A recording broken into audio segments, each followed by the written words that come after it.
Hello friend, Hariom. कैसे हैं आप लोग? आई होप आप लोग अच्छे होंगे, स्वस्थ मस्त होंगे। मैं भी बहुत अच्छी हूँ फ्रेंड्स। पितृपक्ष कब से हैं? पितृपक्ष 17 तारीख दिन मंगलवार से हैं, यानी कि आज से हैं। फ्रेंड्स, पितृपक्ष में हमें क्या करना चाहिए, क्या नहीं करना चाहिए, क्या करने से पितृ हम पर नाराज हो जाएंगे और क्या करने से पितृ हम पर खुश हो जाएंगे, मालूम होगा। अगर पितृ किसी व्यक्ति पर रुष्ट हो जाते हैं, गुस्सा हो जाते हैं, तो उनका सब कुछ स्वाहा कर देते हैं। उनकी नौकरी, उनका बिजनेस, उनकी हर चीज बेकार कर देते हैं। ऐसे घर में दिन रात लड़ाई झगड़ा बना रहता है। जरा जरा सी बात पे वहाँ कलह होने लगती है। सबके ऊपर पितृ नहीं होता है, होता घर में किसी एक के ऊपर है, जिसका असर पूरे घर पर होता है। ऐसा व्यक्ति जिस चीज पे हाथ डालेगा, स्वाहा, बरकत उस घर में कभी होगी नहीं। तो फ्रेंड्स, इस वीडियो में आपको इसके उपाय भी मिलेंगे। तो इसलिए फ्रेंड्स, आप इस वीडियो को स्किप मत करिएगा, पूरा देखिएगा। फ्रेंड्स, इससे आपको जानकारी मिलेगी। अगर आप बढ़ा कर देखेंगे तो इससे आपको अधूरी जानकारी मिलेगी। तो फ्रेंड्स, चलिए सुनते हैं।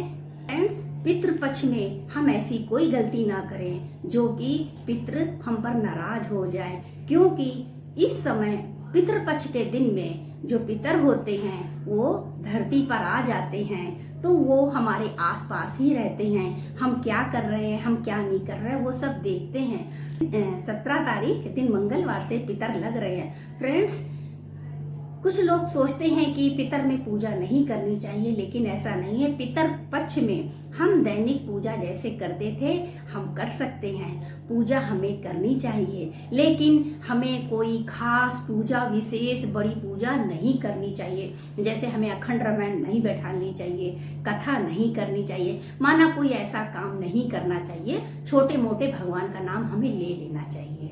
और फ्रेंड्स, पितर पक्ष में हमें कोई भी नया कपड़ा खरीद के नहीं लाना है, और घर में कोई नया कपड़ा रखा भी है तो हमें उसे यूज नहीं करना है। क्यों फ्रेंड्स? क्योंकि पितर पक्ष आसपास होते हैं, वो देखते हैं, उन्हें अच्छा नहीं लगता है, वो बिल्कुल खुश नहीं होते हैं। इसलिए हम इससे बच सकते हैं। जैसे फ्रेंड्स, पितर पक्ष में किसी बच्चे का बर्थडे वगैरह हो गया तो हम घर में ही मना सकते हैं, लेकिन किसी को शामिल नहीं कर सकते हैं और ना करना चाहिए, क्योंकि पितर पक्ष सब देख रहे हैं। इसलिए फ्रेंड्स, जो भी कोई काम करें पितर पक्ष में, दान पुण्य लेना देना बहुत खुशी मन से करें। ऐसे सोचे भगवान में मंदिर को चढ़ा रहे हैं, साक्षात देख रहे हैं, वो खुश भी हो जाएंगे।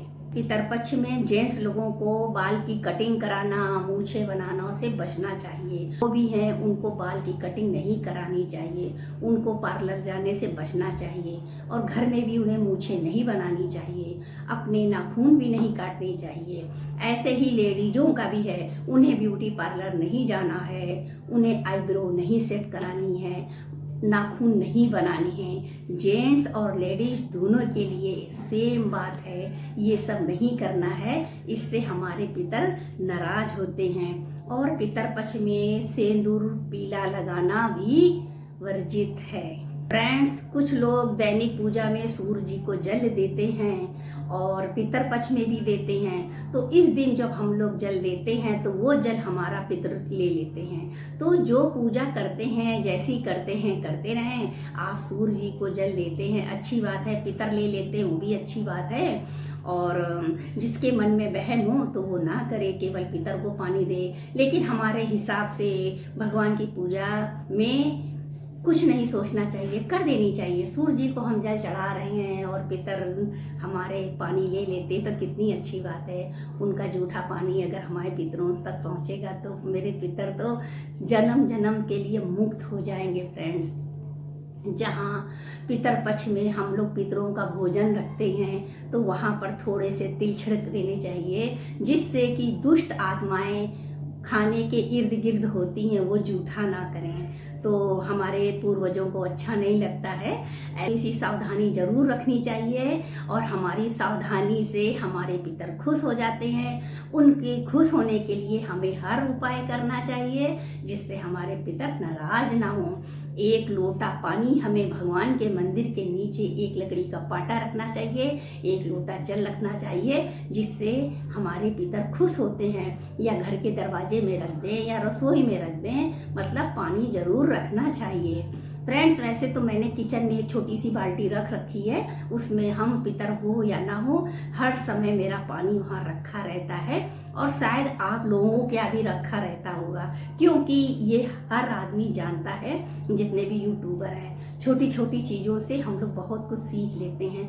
तो फ्रेंड्स, जब हमारे बुजुर्ग समझाते हैं हम नहीं समझते हैं, जब वो नहीं रहते हैं तो हम लोगों से पूछते हैं क्या होता है क्या होता है। तो इसलिए देखिए, ब्लॉग बनाने में कितना अच्छा होता है कि ब्लॉग जो बनता है हम लोग देख लेते हैं, सीख लेते हैं और दूसरों को परेशान भी नहीं करते हैं। और फ्रेंड्स, पितरपक्ष के दिन में किसी भी पशु पक्षी को अपने घर से उड़ाना नहीं चाहिए, भगाना नहीं चाहिए, पत्थर नहीं मारनी चाहिए। इससे हमारे पितर नाराज हो जाते, क्योंकि शायद पशु पक्षी में भी हमारे पितर हों, कहा नहीं जा सकता। लोग क्यों कौवे को देते हैं, गाय को देते हैं। तो फ्रेंड्स, अगर कोई साधु, सन्यासी, कोई भिक्षु, गरीब हमारे दरवाजे आता है कुछ मांगने, अगर आप कुछ दे नहीं सकते हैं तो आप उनको भगाइए भी नहीं, लेकिन हो सके श्रद्धावश आप कुछ ना कुछ दान जरूर करिए।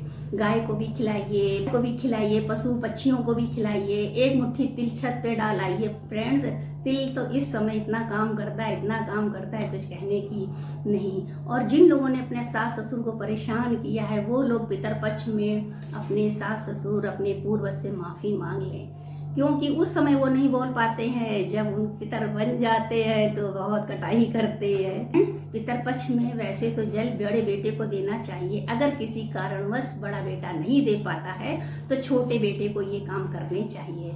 और बड़े छोटे दोनों कर रहे हैं, बीच के जो हैं अगर उनका मन हो तो वो भी कर सकते हैं, दान पुण्य कर सकते हैं। ये तो हम पूजा पाठ कर सकते हैं, भगवान खुश हो सकते हैं, पितर खुश हो सकते हैं। ये हम ना सोचे कि हमें नहीं करना है, आप कुछ भी कर सकते हैं दान पुण्य, कोई मनाही नहीं है। फ्रेंड्स, पितरपक्ष में प्याज लहसुन का प्रयोग नहीं करना चाहिए, कोई मांसाहार का प्रयोग नहीं करना चाहिए, कोई अंडा, मीट, मछली, दारू, इन सब से हमें हाथ जोड़ लेना है कि हमें ये बिल्कुल भी इन दिनों पर नहीं छूना है, जिससे कि हमारे पितर नाराज ना हो। अगर नाराज हो गए तो आप उनको कभी खुश नहीं कर पाएंगे। आपने सुना होगा, देखा होगा कि जिनके ऊपर पितर लगे होते हैं वो कितने कष्ट में होते हैं। उनको तो ऐसी मार पड़ती है कि हर पंडित, हर मंदिर, हर गुरुद्वारा वो मत्था ही टेकते रहते हैं। जिसके ऊपर पितृदोष लगा हो, बहुत कष्ट में हो, बहुत परेशानी में हो, एक पीतल की कटोरी में चावल भर के, बीच में कपूर रख के, अपने पितरों का नाम लेकर, उनसे माफी मांगकर आप सुबह ये जला सकते हैं। पितरों को भोजन में तामसी चीजें बिल्कुल न रखें, जैसे उनसे बना हुआ भोजन, चिकनी, तरोई, पत्ता गोभी, ये सब हमें उनके थाली पे नहीं रखना है। फ्रेंड्स, पितरपक्ष में ये चीजें ना खरीदे, नहीं तो लगेगा पितृदोष। हमें पितरपक्ष में झाड़ू नहीं खरीदनी है।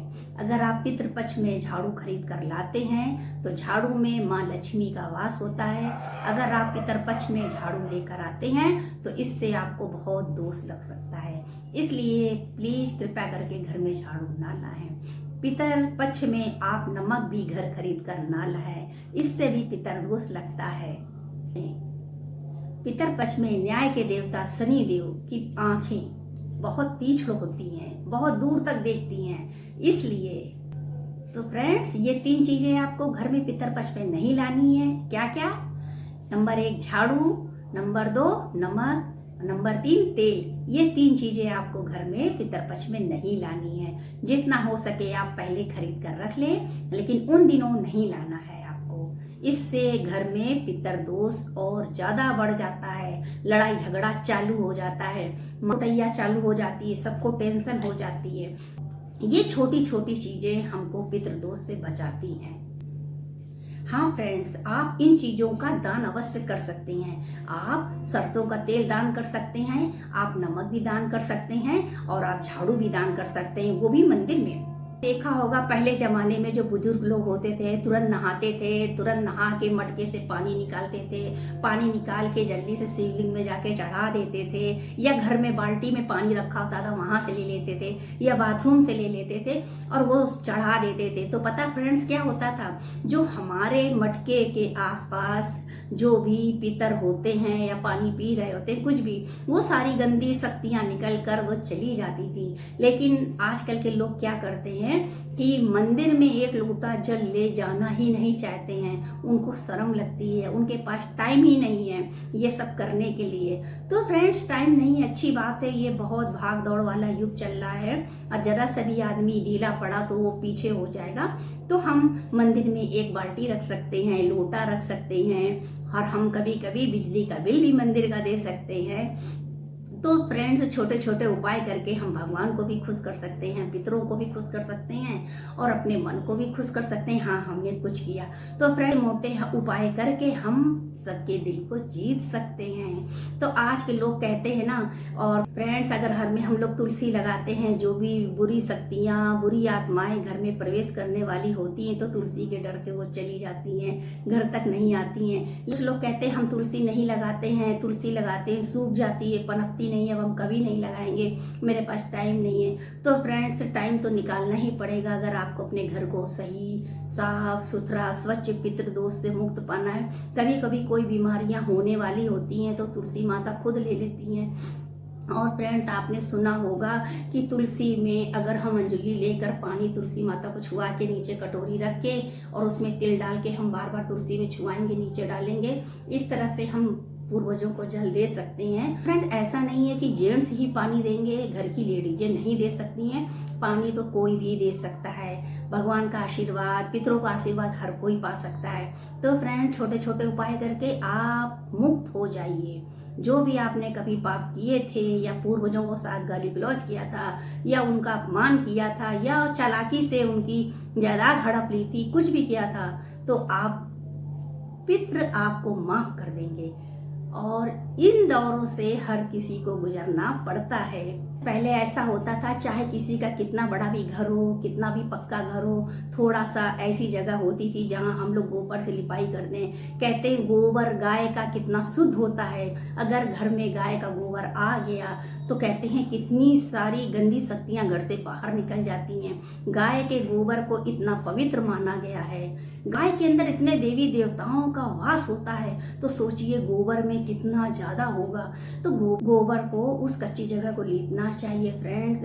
और आजकल तो कच्चा घर कहीं मिलेगा नहीं, लेकिन थोड़ी सी जगह अगर हम छोड़ दें तो दीपावली में वहाँ कम से कम एक हम दिया भी जला सकते हैं फ्रेंड्स। अगर हम लोग अपनी जिह्वा पे कंट्रोल करेंगे तो हम अपने बड़े बूढ़ों का मजाक नहीं उड़ाएंगे, उनको बुरा नहीं बोलेंगे, बिल्कुल गांधी जी के 3 बंदर बन जाएंगे। ना बुरा देखना है, ना बुरा सुनना है, ना बुरा बोलना है, जिह्वा पे कंट्रोल करेंगे। इससे भी हमारे पितर शांत रहते हैं, क्योंकि वो आपको देख चुके होते हैं, समझ चुके होते हैं कि ये बंदा कैसा है। तो वो आपके ऊपर कभी अटैक नहीं करते हैं, कभी आपको परेशानी में नहीं डालते हैं, कभी आपका बुरा कर ही नहीं सकते हैं। और आपकी बड़ी से बड़ी बीमारी वो अपने आशीर्वाद देकर आपको मुक्त कर सकते हैं। आपकी सारी बीमारियां खुद खींच के ले जाएंगे वो। तो फ्रेंड्स, अगर कोई बीमार हो, पितृदोष से पीड़ित हो या बीमारी जा नहीं रही हो, तो फ्रेंड्स ये उपाय जरूर करने चाहिए और पितर उनकी रक्षा जरूर करेंगे। और फ्रेंड्स, जो कोई बीमार है, बहुत दिनों से बीमार चल रहा, उसकी बीमारी नहीं जा रही है, तो फ्रेंड्स चावल में कटोरी वाला उपाय जरूर करिएगा, तो बहुत जरूर फायदा देगा। तो आप छोटे छोटे उपाय करके पितरों से माफी मांग सकते हैं और वो माफ भी करेंगे और आपका दिल भी खुश हो जाएगा। तो फ्रेंड्स, ये सारी चीजें आप जरूर अपनाइएगा, या तो आप अपनाते होंगे। फ्रेंड्स, अगर आपको ये ब्लॉग अच्छा लगा हो तो आप लोग लाइक, कमेंट, सब्सक्राइब जरूर करिएगा। नहीं अच्छा लगा हो तो कोई बात नहीं, मेरी हरी। आपको ये ब्लॉग कैसा लगा आप लोग जरूर बताइएगा। मैं मोटिवेशनल स्टार आपसे फिर नेक्स्ट ब्लॉग वीडियो मिलती हूँ। तब तक के लिए सभी फ्रेंड को हरिओम।